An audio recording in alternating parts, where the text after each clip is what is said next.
함께 보실 말씀 신명기 25장 11절 12절 우리 한 목소리로 같이 합독합니다. 시작. 두 사람이 서로 싸울 때에 한 사람의 아내가 그 치는 자의 손에서 그의 남편을 구하려 하여 가까이 가서 손을 벌려 그 사람의 음낭을 잡거든 너는 그 여인의 손을 찍어버릴 것이요 내 눈이 그를 불쌍히 여기지 말지니라. 아멘. 인사합니다. 오직 예수님, 예수님의 은혜와 평강이 넘치시기를 축원합니다. 아멘. 네. 자, 오늘 함께 읽으신 신명기 25장 11절과 12절 말씀. 오늘 본문을 토대로 용서받지 못할 여인의 모습, 용서받지 못할 여자의 모습이라는 제목으로 말씀 받겠습니다. 자, 오늘 용서받지 못할 여자. 금방 말씀드렸던 것처럼 해 입은 여자의 어떤 반대편의 이야기로 오늘 이야기가 구성이 됩니다. 하나님의 시민법이고요. 시민법의 영적 의미가 있습니다. 영적 의미. 자, 거룩해야 될 하나님 백성들, 정숙함이 가장 기본적으로 품위를 내팽개친 여인이라고 말할 수 있는데, 자, 여기도 바로 복음과 예수님과 연관이 되어 있습니다. 오늘 본문도. 자, 그렇다면 어떤 영적인 의미가 갖고 있는가에 대해서 자세히 살펴보도록 하겠습니다. 용서받지 못할 여인의 모습. 이것은 한편으로 다른 말로 복음을 소중히 여기지 않는 교회를 말하는 것입니다. 자, 같이 한번 살펴보겠습니다. 자, 용서받지 못할 여인의 모습. 첫 번째, 남자의 음당을 잡는 자는 이거 용서받지 못한답니다. 용서받을 수 없다 이런 얘기죠. 자, 우리 11절을 다시 한번 읽겠습니다. 11절 시작. 두 사람이 서로 싸울 때에 한 사람의 아내가 그 치는 자의 손에서 그의 남편을 구하려 하여 가까이 가서 손을 벌려 그 사람의 음낭을 잡거든. 자, 이 말은 자, 복음을 귀하게 여기지 않는 교회를 말한다 이런 뜻이다 이런 말씀드렸죠. 그러니까 자기 남편을 구하려고 하는 의도를 가지고 상대편 남자의 음낭을 잡았다. 그러니까 음낭을 상하게 했다. 뭐 이런 거 우리가 이제 뭐 호신술에서도 그런 얘기 하죠. 호신술에서 위급하면 그럴 수도 있는 거죠. 나를 납치하려 한다거나 특히 여성들 남자도 납치해 갑니다. 세상이 무섭다 보니까 납치해가지고 그냥 막 무서워요. 인신매매 이렇게 해가지고 뭡니까 내장 빼갑니다. 그런 일이 진짜 있어요. 눈 빼가고 진짜 그런 일이 있는데 그러니까 이제 위험한 위급한 상황이 벌어졌을 때에 저도 이제 조선민주성은 이제 아들 막 걱정 뭐 이런 거죠. 부모 마음이라는 게 위급하면 급소를 때려버리게, 급소를. 그럴 수 있는 거죠. 급소. 막 눈을 찌른다거나, 특히 뭐, 울 때 막 때리면은 그냥 막 쓰러진단 말이죠. 그 다음에, 막 낭심 차버리고 그냥, 지금 이대로 잡혀갔다가는 어떤 일이 벌어질지 모르는 상황에서, 그죠? 그럴 수도 있는 건데, 오늘 얘기는, 자, 복음과 관련되어 있다, 이렇게 말씀을 드렸는데요.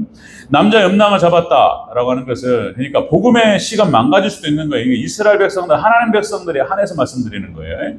그러니까 어쨌든 내 남편과 싸우는 또 같은 이방인 빼고, 자, 이렇게 다툼이 일어났을 때, 이건 안 된다는 거예요. 안 된다. 하나님께서. 그러니까 복음의 씨앗이 망가질 수 있는 그런 일이 벌어졌을 때에, 하나님께서 이거를 긍휼히 여기지 말라. 이렇게 말씀을 하셨던 거예요. 자, 여기 또 다시 오전에도 말씀드렸듯이 여자. 자, 그러니까 성경에 나타나는 여자는 교회를 상징적으로 보여준다. 그랬죠? 그러니까 음녀, 그렇죠? 음녀, 해 입은 여자. 그 다음에 열처녀 비유에서 나오는 것처럼 처녀. 그러니까 이제 교회를 말하는 거예요. 교회와 성도. 자, 이렇게 해서 복음의 씨앗을 망가뜨릴 수 있는 이런 행동을 했던 이 교회. 복음을 귀하게 여기지 않는 교회는 용서받을 수 없다는 거예요. 복음을 귀하게 여기지 않는 교회, 복음을 귀하게 여기지 않는 성도는 용서받을 수 없다. 이런 얘기가 되겠습니다. 시민법이고요. 여러분들 또 오늘 본문도 역시 복음, 하나님 말씀, 언약, 약속, 예수님 다 똑같은 말이에요. 여기에 대해서 건들거나 여기서 어떤 해악이 되거나 그러면은 긍휼히 여김 받을 수 없다는 거예요. 이것을 얘기하는 것입니다.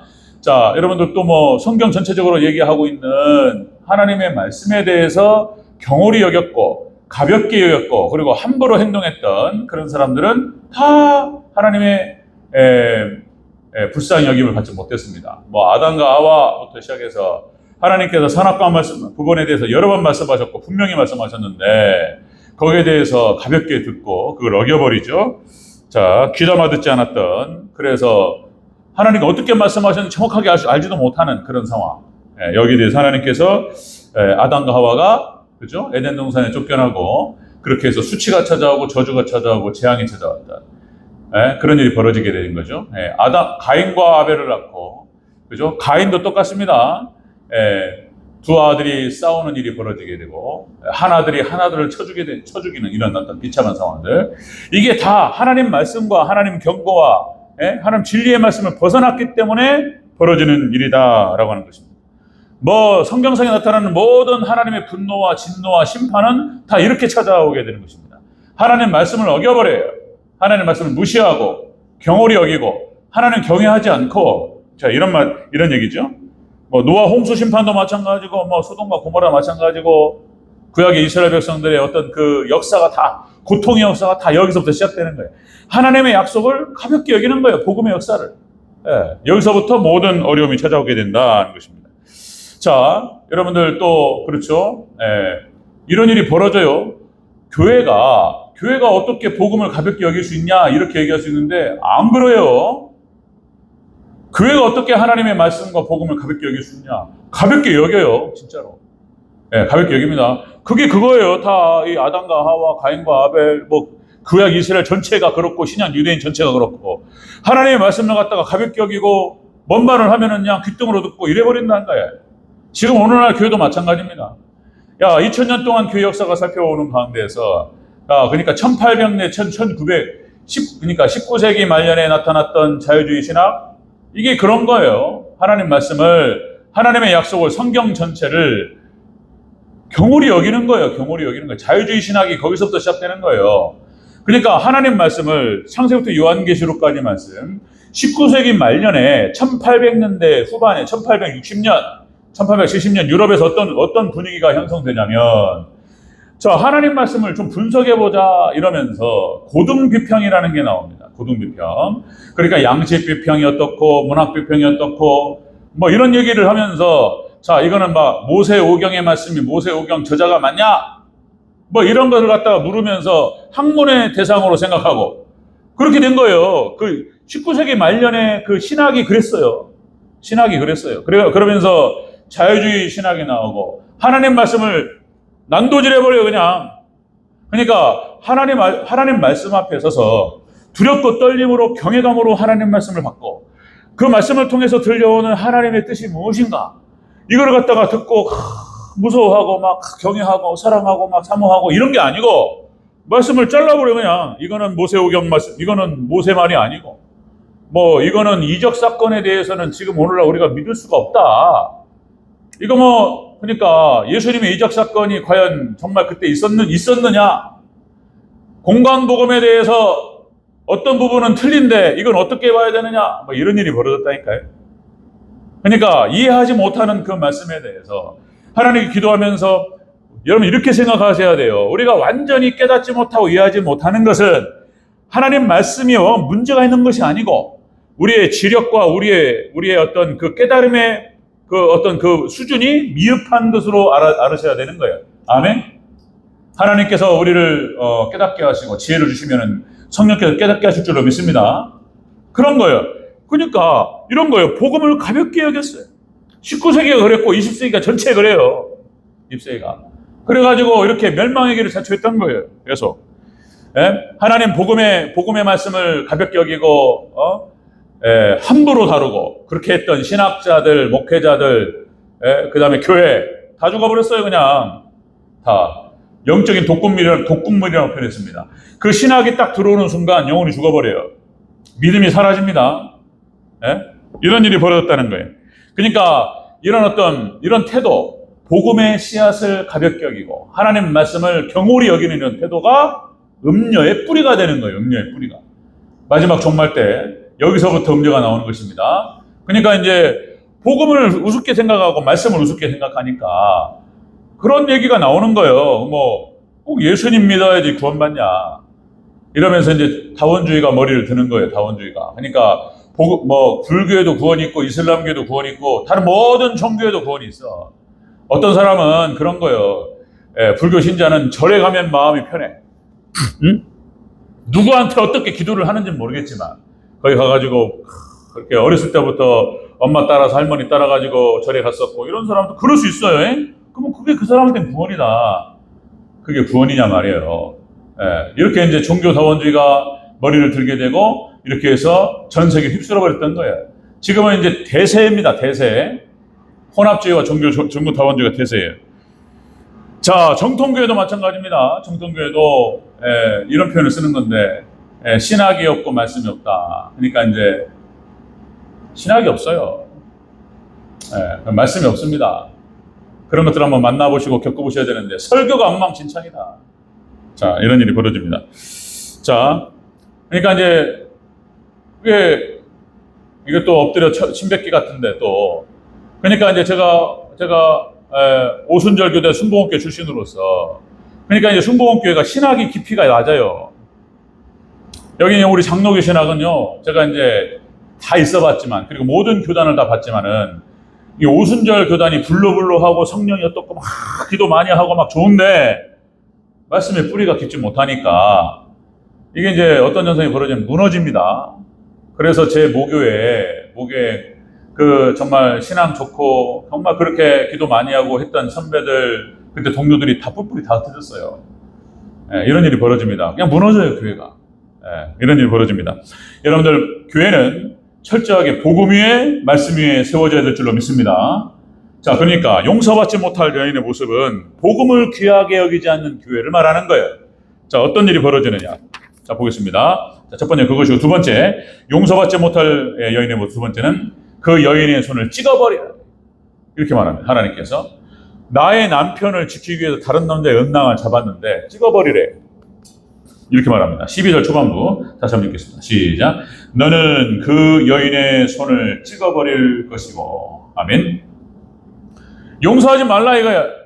긍휼히 여기지 말라.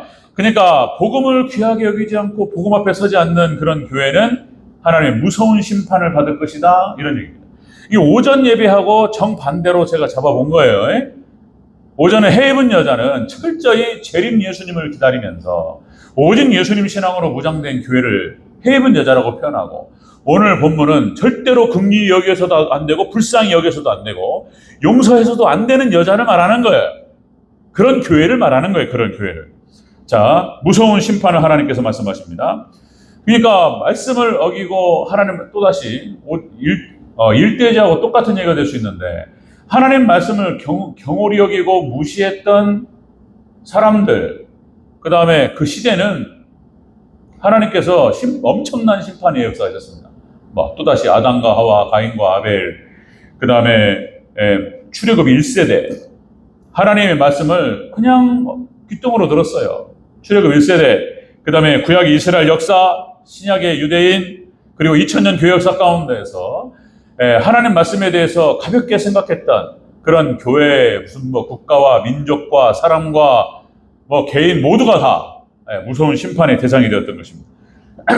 반대로 그렇게 보시면 틀림없어요. 여러분들 그렇게 보시면 하나님의 진리의 말씀을 토대로 해서 자, 그 말씀 앞에 두렵고 떨림으로 서고 그 말씀을 막 간절함으로 받고 사모함으로 받고 그 말씀을 따라가고 이랬던 사람들, 이랬던 민족과 국가는 또 말씀드리면 2000년 교회 역사 가운데 그 시대를 주름잡았습니다. 자, 여러분들 사도 바울이 그런 표현을 쓰죠. 로마서 1장 16절 17절 내가 자랑하는 복음 이렇게 표현하는데요. 자, 내가 복음을 부끄러워하지 아니하노니 이 복음은 모든 믿는 자에게 구원을 주시는 하나님의 능력이 됩니다. 먼저는 유대인에게요 그리고 헬라인에게로다. 그러니까 사도 바울은 복음을 부끄러워하지 않았고 복음을 자랑했습니다. 그 인생은 고난의 연속이었고 만만치 않았지만 하나님께서 사도 바울은 천국 가면은 다른 순교했던 사도들과 함께 맨 앞자리에서 하나님을 찬양하고 있을 것이다. 그 무게가, 그죠? 죄송합니다. 네. 사도 바울의 무게가 하나님 나라에 있어서 얼마만큼 될까? 그죠? 모세와 비견될 만한 그런 인물이고, 사도 바울. 이방인 선교에 있어서, 그죠? 많은 교회를 세우고, 성경 13권을 기록하면서, 엄청난 인물로 하나님께 사용하셨던 거죠. 복음을 부끄러워하지 않는, 복음을 자랑하는 사도 바울.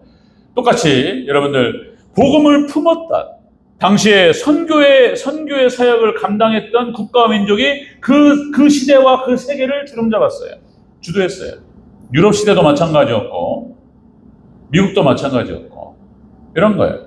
여러분들, 우리가 복음 앞에 순종하고, 정말, 복음을 생명처럼 여기고, 그죠? 하나님의 말씀을 정말 목숨보다 더 소중하게 생각하고, 그 말씀을 따라갈 때에, 붙들고 사모하며 따라갈 때, 하나님의 놀라운 역사, 놀라운 축복의 주인공이 될 줄로 믿습니다. 용서받지 못할 여인은 반대가 되는 거예요. 반대. 자, 복음을 귀하게 여기지 않는 사람, 교회, 용서받을 수 없습니다. 그 다음에 무서운 심판이 있을 것이다. 찍어버린다. 하나님 찍어버리셨어요. 자, 마지막 세 번째. 자, 용서받지 못할 여인의 모습은, 자, 그렇게 해서 그를 불쌍히 여기지 말라. 하나님께서 명령입니다. 복음을 부끄러워하지 않는, 복음의 씨앗을, 이거는 하나님께서 불쌍히 여기지 말라 이렇게 말씀하셨어요. 12절 전체적으로 다시 한번 읽겠습니다. 12절 시작.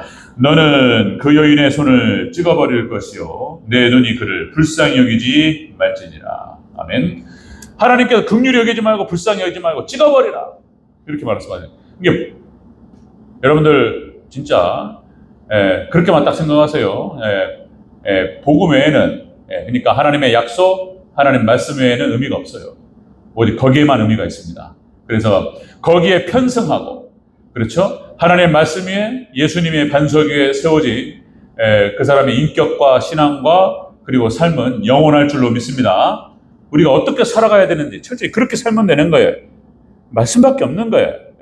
하나님 약속의 말씀 붙들고 거기에 같이 있는 자는 하나님의 놀라운 축복의 주인공이 될 줄로 믿습니다.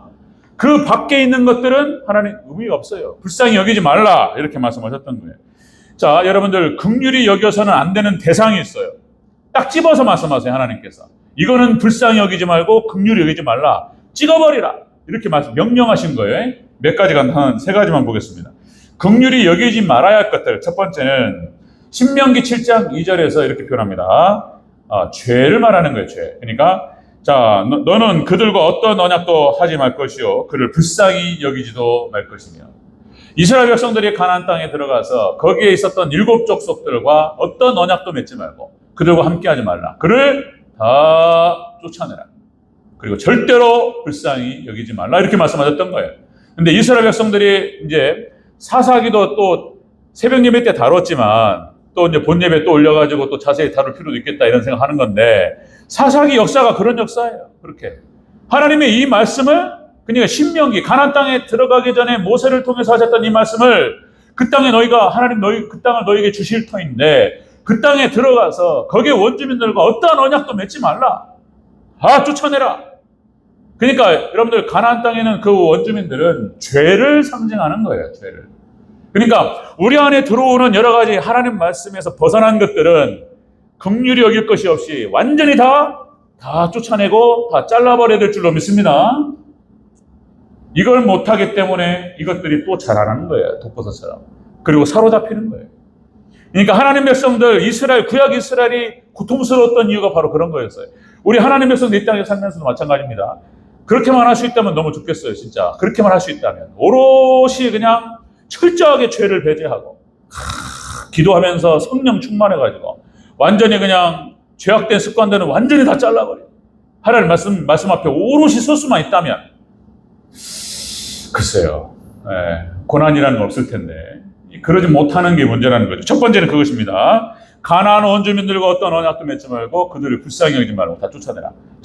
그럼 두 번째는 신명기 19장 13절에서 무죄한 피를 흘리는 것을 하나님께서 안 된다 말씀하셨어요. 그러니까 생명을 해하는 것. 그러니까 이제 영적인 생명도 마찬가지. 영적인 생명은 더 그렇고요. 육적인 생명도 그렇고 이게 살인에 대해서 하나님께서 긍휼히 여기지 말라 말씀하셨어요. 살인에 대해서. 신명기 19장 13절 무지한 피를 흘리는 죄를 이스라엘에서 죄하라. 그리하면 내게 복이 있으리라. 그러니까 살인에 대해서는 하나님께서 긍휼히 여기지 않습니다. 세 번째 마지막 한 번 더 보면요. 신명기 19장 18절 19절에서 거짓 증거하는 거 불쌍히 여기지 말라고 했습니다. 그러니까 진리를 갖다가 바꾸는 것, 진실을 덮는 것, 거짓 증거하는 것 하나님께 용서하지 않습니다. 이런 얘기 또. 자, 신명기 19장 18절 19절 재판장은 자세히 조사하여 그 증인이 거짓 증거하여 그 형제를 거짓으로 모함한 것이 판명되면 그가 그의 형제에게 행하려고 꾀한 그대로 그에게 행하되 너희 중에서 악을 취하라. 내 눈이 그를 긍휼히 여기지 말지니라. 거짓 증거를 해서 형제를 해하려고 했던 것들 이런 거 그러니까 거짓으로 진리를 감추고 진실을 감추고 이런 것들 하나님께서 긍휼히 여기지 말라 이렇게 말씀하셨습니다. 자, 여러분들 구원받은 백성 하나님 백성들은 복음을 통해서 구원받습니다. 그렇죠? 그래서 우리들은 역시 하나님 말씀 복음만이 가장 소중한 것이다. 이렇게 생각하셔야 돼요. 복음밖에 없습니다. 그래서 또다시 이 복음을 전하고 복음을 확산하고 이걸 통해 하나님의 나라를 넓혀가는 이 사명에 충실한 사람들이 놀라운 복을 다 받았어요. 하나님께서. 그러니까 솔로몬이 받았던 복도 바로 그런 복인 거예요. 하나님의 나라를 갖다가 다스릴 수 있는 지혜를 주시옵소서. 그죠? 이건 거예요, 이거. 말씀밖에 없는 거예요. 그래서 이것을 구하고 그리고 그렇게 하나님의 나라를 잘 섬기고 하나님의 영광을 위해 살아갈 때에 다른 복은 그냥 오는 거예요. 아멘. 하나님께서 부귀영화를 허락하시고 그렇게 했던 거예요. 그 솔로몬이 받았던 복이 그 이유가 그거였던 거예요. 그 또 하나님께서 그 복을 하나님 주셨을 때에 또 하나님의 영광과 하나님의 나라를 위해 잘 섬기시기를 주 여러분으로 축원합니다. 그 복을 유지할 수 있는 비결인 거예요. 또. 근데 이걸 또 못해. 인간이 죄인이고 연약해서 이걸 잘 못하는 거예요. 자, 여러분들 말씀 정리합니다. 용서해서는 안 되는 여인의 모습인 거예요.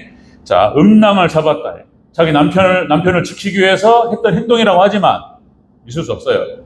그러니까 복음의 씨앗을 그러니까 생명을 끊어버릴 수 있는 그런 죄악이 됩니다. 그래서 여기에 대해 하나님께서 용서하지 않는다 이런 말씀하셨던 것이고, 자, 복음의 씨앗을 말씀을 귀하게 여기지 않는 성도라고 말할 수 있는가 싶어요. 그런 교회가 있어요. 여기에는 하나님께서 심판하십니다. 무서운 심판이 있고 하나님의 은혜가 중단됩니다. 자, 그래서 우리는 생명처럼, 그렇죠? 하나님 말씀 뭐냐? 이것만을 구하고 그리고 이것만 지키고, 그렇죠? 이것만 붙들고 이것만 따라가고 닮아가고 그렇게 해서 완전히 하나님의 말씀과 약속과 예수님과 복음 위에 바르게 세워지는 우리 귀한 성도님들 그리고 우리 정원 형제자매 되기를 주의 이름으로 축원합니다.